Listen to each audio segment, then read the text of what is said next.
"No, don't do it," my mother Patricia screamed across our dining room, her voice filled with terror that made my blood run cold.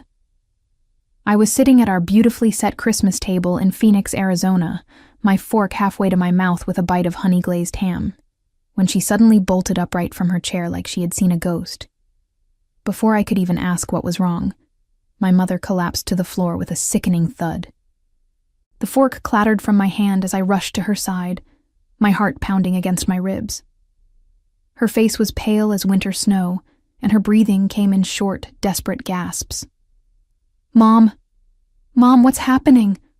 I cried, dropping to my knees beside her trembling form.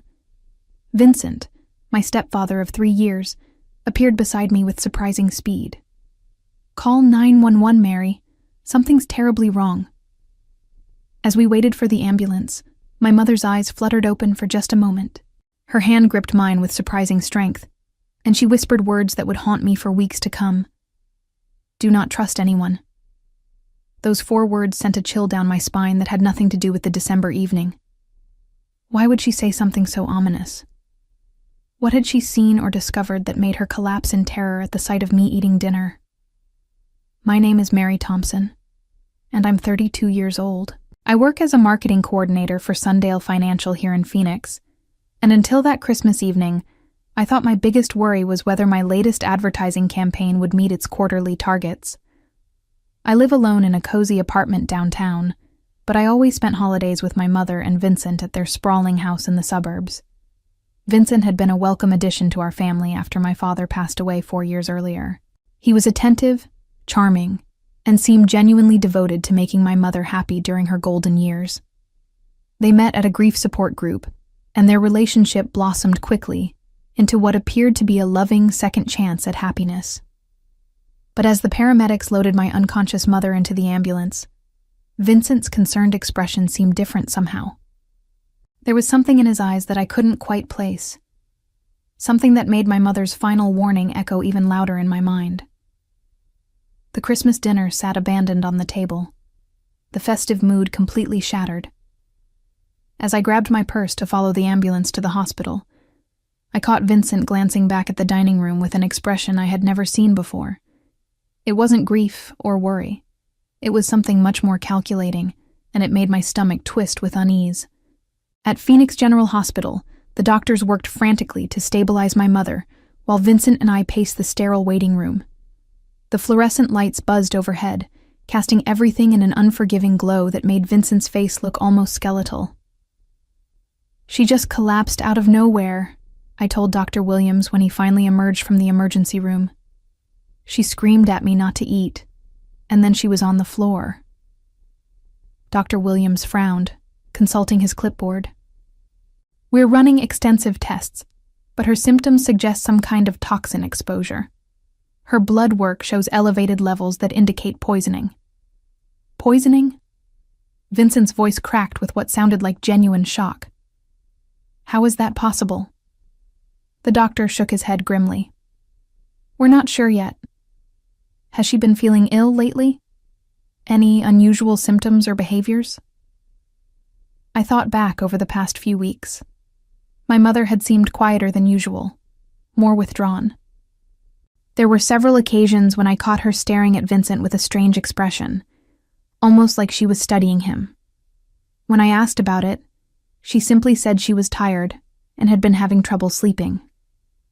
"She's been a bit distant," I admitted, but nothing that seemed serious. "We'll know more once all the test results come back," Dr. Williams said. "For now, she's stable but unconscious. We're doing everything we can." As the hours dragged by, I found myself replaying every detail of the evening. Vincent had prepared most of the Christmas dinner himself, insisting it would be his gift to us. He spent all day in the kitchen, shooing us away whenever we offered to help. At the time, I thought it was sweet that he wanted to take care of everything. Now, sitting in that hospital waiting room, my mother's warning kept echoing in my head. Don't trust anyone. But surely she couldn't have meant Vincent. He had been nothing but loving and supportive since joining our family. He helped with my mother's finances, took care of household repairs, and always seemed genuinely concerned about her well-being. Yet something nagged at me. Vincent had been particularly insistent that I sit in a specific chair at dinner, claiming it had the best view of their new Christmas tree. He had also personally served my plate, making sure I got the best pieces of everything. I watched him now as he sat across from me, his head in his hands. He looked like a man devastated by his wife's sudden illness, but there was something about his posture that seemed almost too perfect, too theatrical. "I can't believe this is happening," he said, looking up at me with eyes that seemed to be searching my face for something. "Your mother means everything to me."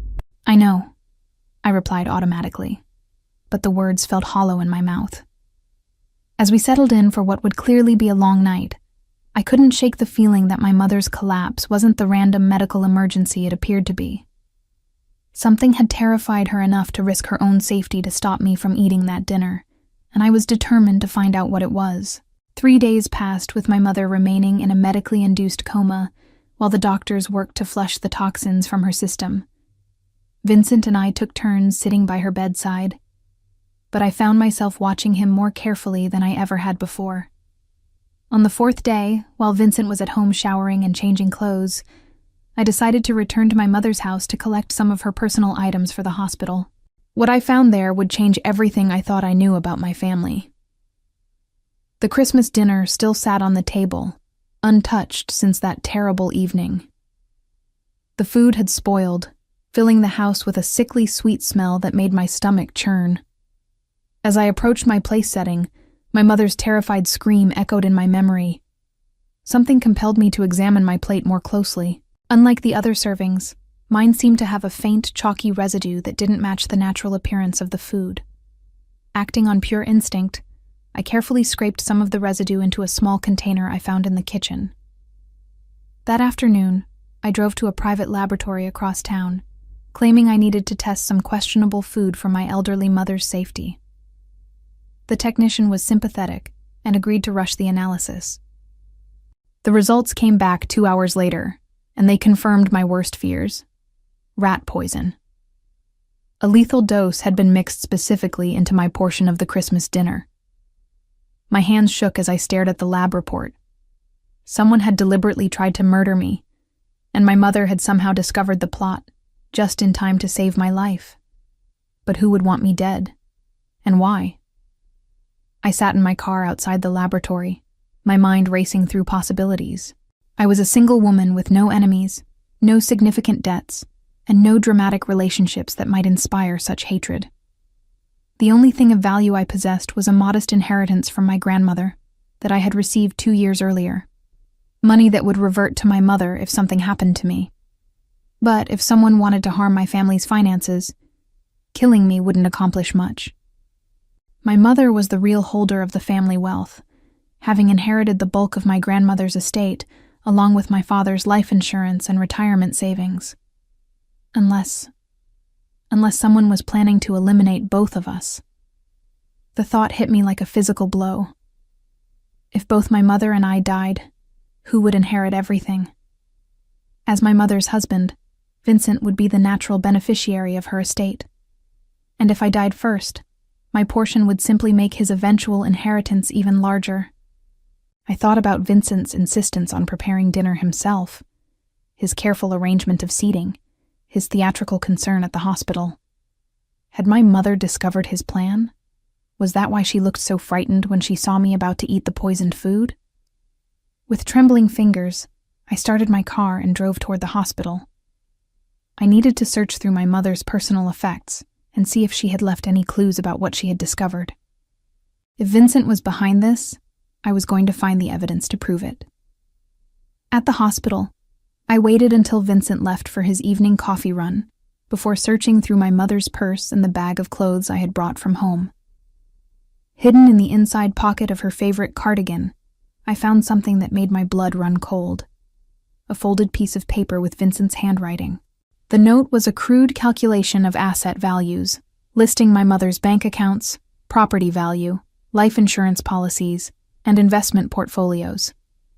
At the bottom, he had written M's portion with a question mark, followed by calculations showing various scenarios if I were to die before my mother. My hands trembled as I photographed the note with my phone. This was evidence of premeditation, but I needed more than just his financial calculations. I needed proof of his actual plan. Over the next 2 days, I played the role of the grieving stepdaughter while secretly investigating Vincent's background. I hired a private investigator named Janet Rodriguez, explaining that I had concerns about my stepfather's past. What she discovered was even more disturbing than I had imagined. Vincent had been married twice before my mother. His first wife died in what was ruled an accidental drug overdose, and his second wife died from food poisoning during a romantic dinner he had prepared. Both deaths occurred within 3 years of marriage, and in both cases, Vincent inherited significant assets. The police investigated both deaths, Janet explained during our meeting at a coffee shop downtown, but there wasn't enough evidence to pursue charges. However, the pattern is concerning.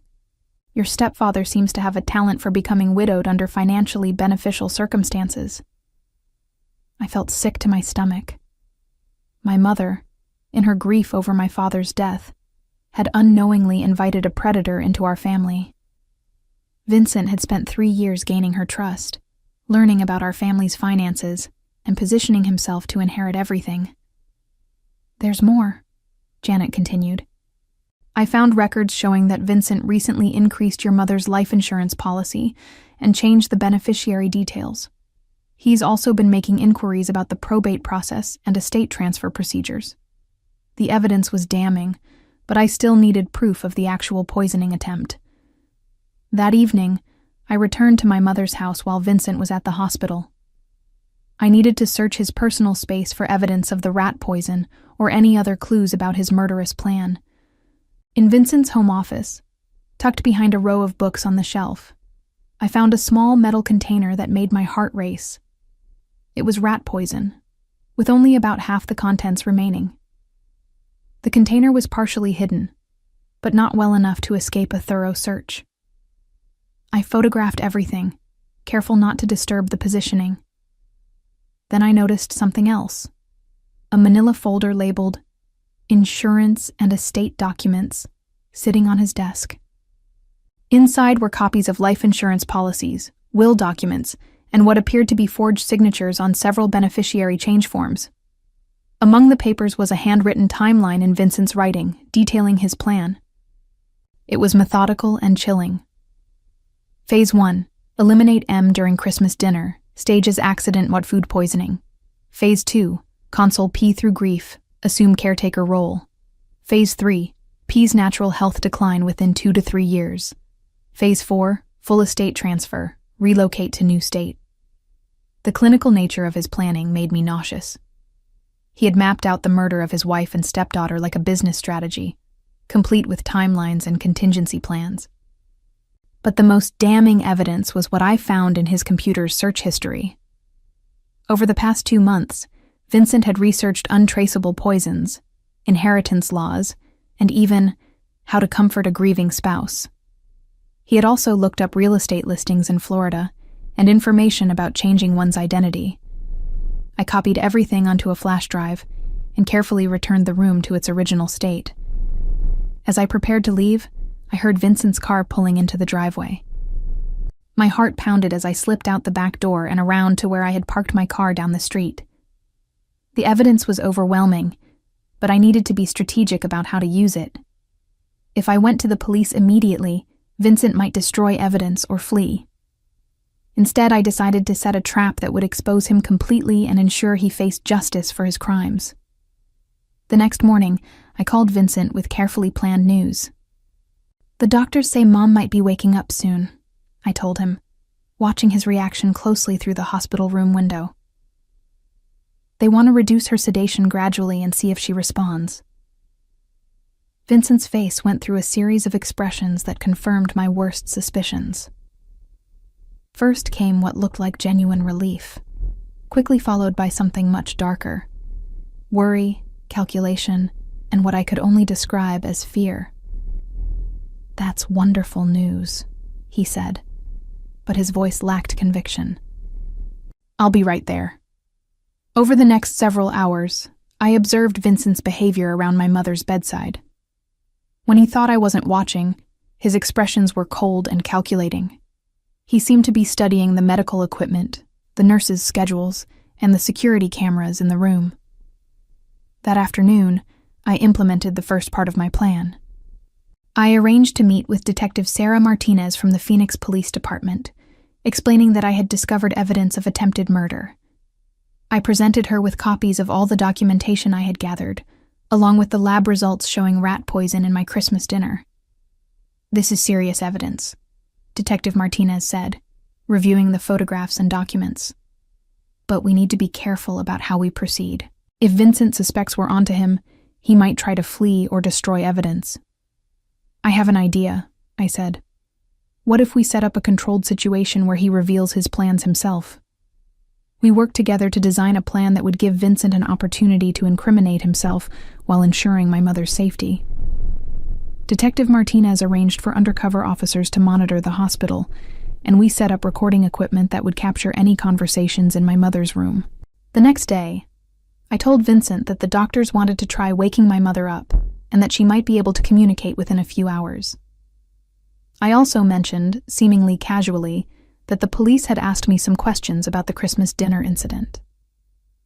"What kind of questions?" Vincent asked, and I could see the tension in his shoulders. "Oh, just routine stuff about whether Mom had any enemies or if anyone might want to hurt her. They're treating it as a potential poisoning case now." Vincent's face went pale. "Poisoning? But the doctors said it could have been food contamination or a reaction to something." "Apparently the blood test showed something more specific," I lied smoothly. "They think someone might have deliberately tried to harm her." That evening, Vincent requested some private time with my mother. Through the surveillance equipment Detective Martinez had installed, we recorded him as he sat beside her unconscious form and began to speak in a low, urgent voice. "Patricia, I need you to understand something," he whispered, apparently believing she couldn't hear him. "If you wake up and start talking about Christmas dinner, it's going to cause problems for both of us. The police are already sniffing around, and if they start investigating too closely, they might discover things that would be better left buried." He paused, looking around the room nervously before continuing. "I know you found my research notes. I know that's why you stopped Mary from eating. But you have to understand, this was the only way. Your family has more money than you'll ever need, and I've worked so hard to take care of you. I deserve to be taken care of too." The recording captured everything: his admission that my mother had discovered his plan, his confirmation that he had poisoned my food, and his complete lack of remorse for nearly murdering 2 people for financial gain. Detective Martinez and I listened to the recording from the hospital security office, and I felt a mixture of vindication and disgust. Vincent had sealed his own fate with his arrogant confession to what he believed was an unconscious victim. The next morning, we prepared for the final confrontation. Detective Martinez had obtained a warrant for Vincent's arrest based on the evidence I had gathered and his recorded confession. Several officers were positioned throughout the hospital, ready to move in when we gave the signal. I arrived at the hospital early and told Vincent that the doctors were planning to wake my mother up within the hour. His nervous energy was palpable as he paced around the room, clearly agitated by the prospect of my mother regaining consciousness. "Maybe we should wait," he suggested. "Let her rest a bit longer. There's no rush, right?" "The doctors think it's time," I said firmly. "She's been unconscious for almost a week. We need to know if there's been any permanent damage." At exactly 10 a.m., Detective Martinez entered the room with 2 uniformed officers. Vincent's face went white as he recognized the authority in their bearing. "Vincent Morrison, you're under arrest for attempted murder and insurance fraud," Detective Martinez announced, producing her badge. "This is ridiculous," Vincent protested, but his voice cracked with panic. "I haven't done anything wrong. I love this family." "We have evidence that you poisoned Mary's Christmas dinner with rat poison," I said, stepping forward. "And we have your confession from last night." Vincent's eyes darted around the room like a trapped animal. "My confession? I don't know what you're talking about. Detective Martinez produced a small recording device. You confessed to your unconscious wife last night, admitting that you poisoned Mary's food and that Patricia discovered your plan. We have it all on tape. As the recording played back Vincent's whispered confession, I watched his face crumble. The charming, caring stepfather facade fell away completely, revealing the cold, calculating predator underneath. You don't understand, he said desperately, looking between me and the officers. I've been taking care of your mother for 3 years. I've earned the right to be secure in my old age. She has more money than she could ever spend. So you decided to murder us both for it? I asked, my voice filled with disgust. It wasn't supposed to hurt Patricia, he said, as if that made it better. She was only supposed to find you dead. I would have comforted her through her grief, and eventually, when her time came naturally, I would have been taken care of. Detective Martinez stepped forward. Vincent Morrison, you have the right to remain silent. Anything you say can and will be used against you in a court of law.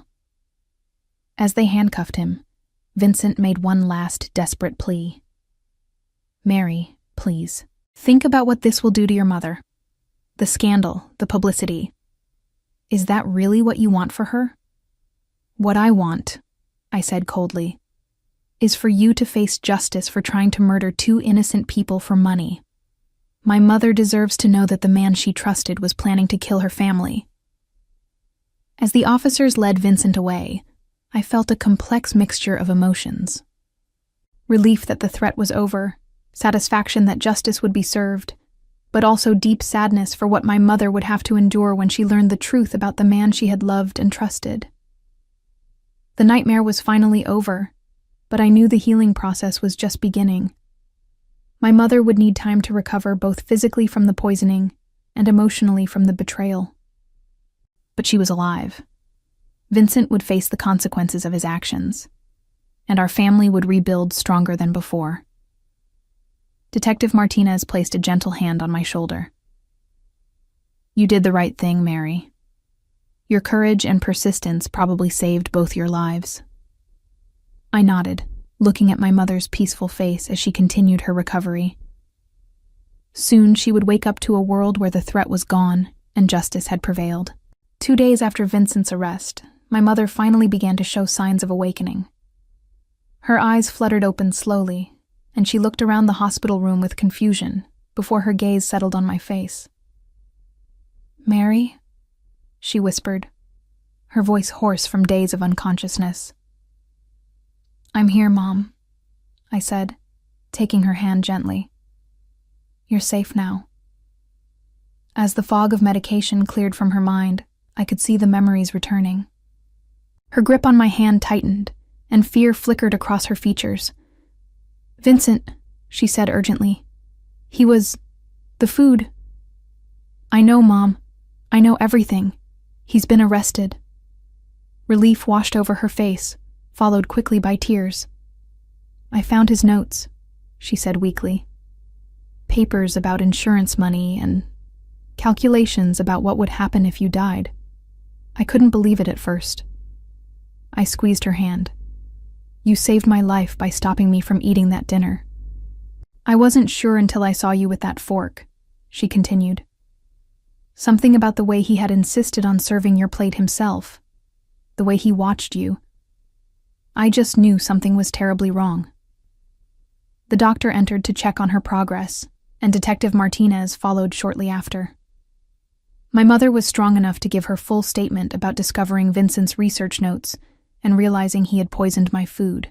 He had been asking strange questions about my will and the insurance policies, she told Detective Martinez. At first, I thought he was just trying to be helpful with financial planning. But then I found those calculations in his office, and I realized he was planning something horrible. Vincent's trial began 3 months later, and the evidence against him was overwhelming. The prosecution presented the rat poison container with his fingerprints, the forged insurance documents, his research history about untraceable poisons, and most damning of all, his recorded confession to my unconscious mother. During the trial, we learned the full extent of Vincent's criminal history. The prosecutor revealed that he had indeed been responsible for the deaths of his 2 previous wives, and that my mother and I would have been his 3rd and 4th victims. A pattern of financial predation stretched back over 15 years.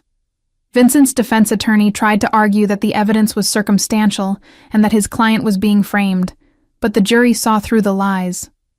The recording of his confession was particularly damaging, as it clearly showed his complete lack of remorse and his detailed knowledge of the poisoning plot. When the verdict was read, guilty on all counts of attempted murder in the 1st degree and insurance fraud, Vincent's face went completely blank. The charming mask he had worn for so many years finally slipped away entirely, revealing the hollow, calculating person underneath. "Do you have anything to say before sentencing?" the judge asked.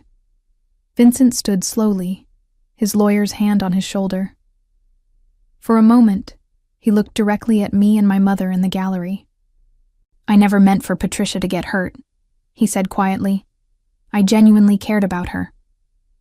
But not enough to avoid planning her eventual murder for inheritance money," the judge replied sternly. The judge sentenced Vincent to 25 years in prison without the possibility of parole, noting the particularly calculated and predatory nature of his crimes. As the bailiff led him away in shackles, Vincent never looked back at us again. Vincent received a 25-year sentence for attempted murder and elder fraud after prosecutors proved he had systematically planned to eliminate both women for a $2 million inheritance and life insurance payout. His conviction made national news as an example of domestic financial predation, and investigations revealed he had successfully murdered his 2 previous wives using similar methods, making him one of the most callous serial killers to target grieving families in Arizona's history. His professional reputation was destroyed, his assets were seized to pay restitution to his previous victims' families, and he faced additional federal charges for insurance fraud across state lines. The case became a landmark example used by law enforcement to train officers in recognizing patterns of financial abuse, targeting vulnerable widows and their families. 6 months later, my mother and I moved together into a secure apartment complex with advanced security systems, having learned to trust our instincts and protect each other above all else. As I watched my mother regain her strength and confidence, I reflected on how her final act of protection had not only saved our lives, but exposed a predator who would never again be able to harm another family. And I realized that sometimes the sweetest revenge is simply ensuring that justice is served completely.